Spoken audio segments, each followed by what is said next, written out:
সিলেটের পাথর কুয়ারি উন্মুক্ত করার দাবি জানাচ্ছে এবং এই পাথর যদি তোলা হয় তাহলে সিলেট বন্যার হাত থেকে রক্ষা পাবে।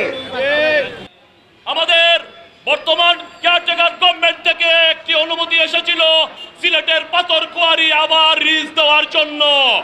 সেই লিজকে আবার উনার একটি অসৎ ফায়দা উদ্দেশ্যে আমাদের এই লিজকে বাতিল করেছে।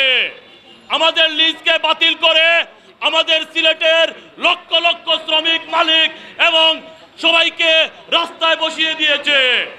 আমরা দেখেছি কিছুদিন আগে যখন উপদেষ্টা মণ্ডলী এবং খনিজ উপদেষ্টা সহ আমাদের সিলেটে ওনারা এসেছিলেন, এসেই আমাদের সিলেটকে কি বলেছিল আপনারা ইতিপূর্বে অবগত আছেন। উনি বলেছেন আমাদের সিলেটে আর কোনো পাথর কুয়ারি লিজ দেওয়া হবে না।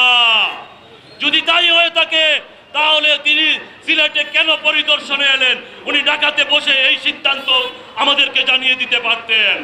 আমাদের একজন সাংবাদিক ভাই প্রশ্ন করেছিল যে আপনারা যদি এই পাথরকে লিজ না দেন এবং সরকারের রাজস্ব যদি এখান থেকে আদায় না হয় তাহলে নদী তার গন্তব্য, নদী তার নির্দিষ্ট গতিপথ হারাচ্ছে, যার কারণে আমাদের সিলেটে ঘন ঘন বন্যায় আমরা প্লাবিত হচ্ছি।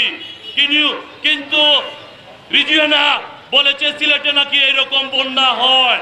আমরা তার এই কথাকে তীব্র প্রতিবাদ জানাচ্ছি এবং খনিজ উপদেষ্টা বলেছে কিয়ামতের আগ পর্যন্ত নাকি আমাদের সিলেটে কোনো ধরনের গ্যাস সংযোগ দিবে না, তারও আমরা তীব্র প্রতিবাদ জানাচ্ছি।